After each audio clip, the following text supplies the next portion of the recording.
তুমি যদি কাৰোবাক সঁচা দিলৰ পৰা ভাল পোৱা তেন্তে আমাৰ চেনেলটো সাবস্ক্ৰাইব কৰা। প্ৰেমৰ অভিশাপ। এজন ল'ৰাই এজনী ছোৱালীক বৰ ভাল পাইছিল, কিন্তু ছোৱালীজনীয়ে ল'ৰাজনৰ লগত প্ৰেমৰ অভিনয় কৰিছিল। সিহঁতৰ প্ৰেমৰ সম্পৰ্কৰ কথা সকলোৱে জানে। মানুহে জানে যে দুয়োৰে বিয়াও হ'ব। কোনেও নাজানে ছোৱালীজনীৰ মনৰ আচল খবৰ। আনকি তাই যে অভিনয় কৰি আছিল এইটো ল'ৰাজনেও ধৰিব পৰা নাছিল।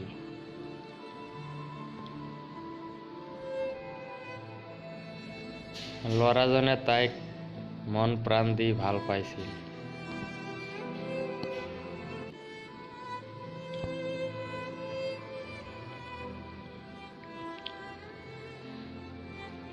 ল'ৰাজনৰ চাকৰি নাছিল যদিও তেওঁ ভালেই উপাৰ্জন কৰিছিল। মুঠতে ৰূপে গুণে সামাজিকভাৱে ল'ৰাজন ছোৱালীজনীৰ সম্পূৰ্ণ উপযুক্ত আছিল।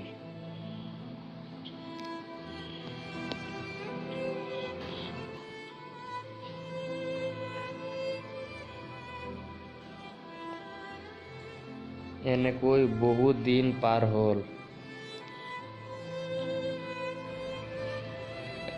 এদিন চাকৰি কৰা ল'ৰা এজন ছোৱালীজনীক বিয়াৰ প্ৰস্তাৱ দিলে।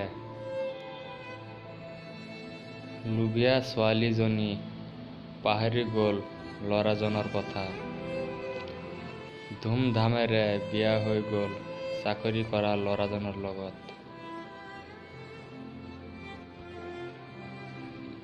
ছোৱালীজনীয়ে বিয়া পাতি বৰ আনন্দ মনেৰে সংসাৰ কৰি আছিল। ল'ৰাজনৰ মনত বৰ আঘাত পালে। সকলোৱে ল'ৰাজনক সান্তনা দিলে আৰু ছোৱালীজনীক বেঈমান বুলি অভিশাপ কৰিলে।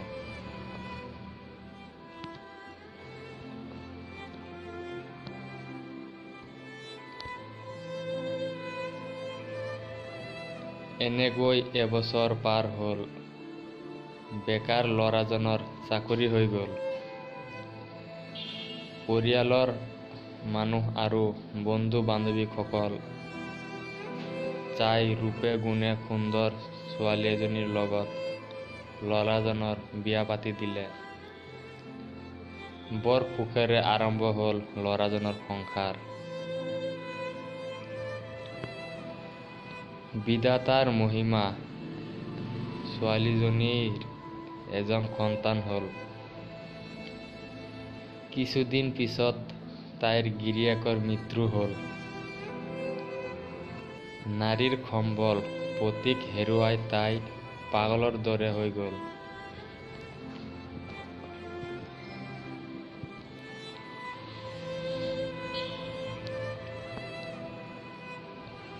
তাইৰ চকুত ভাহি উঠে সেই ল'ৰাজনৰ সুখৰ সংসাৰখন। সিটো সংসাৰৰ সমভাগী আছিল তাই। এই কথা ভাবি ভাবি তাইৰ চকুৰে ধাৰাসাৰে চকুলো বৈ যায়।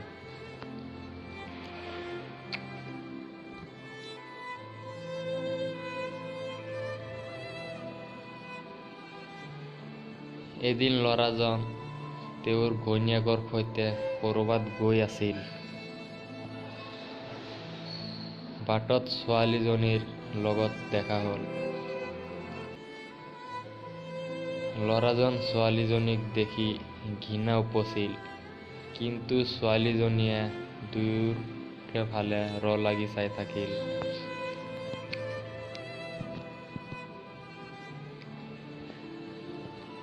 কিছু সময়ৰ পিছত ছোৱালীজনীৰ মূৰ ঘূৰাই মাটিত বাগৰি পৰিল। দুয়ো দৌৰি আহি তাইৰ মূৰত পানী ঢালি সুস্থ কৰিলে।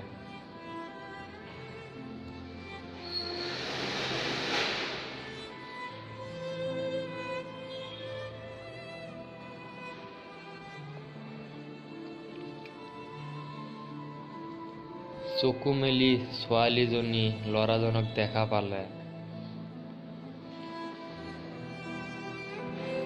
তাইৰ দুয়ো চকুৰে ধাৰাসাৰে চকুলো ববলৈ ধৰিলে।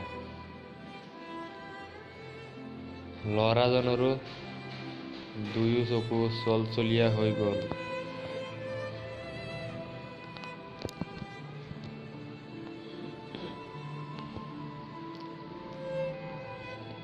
ইতিমধ্যে ছোৱালীজনীৰ ঘৰৰ মানুহ আহি তাইক লৈ গ'ল আৰু ল'ৰাজনেও তেওঁৰ ঘৈণীয়েকক লগত লৈ ঘৰলৈ উভতি আহিল।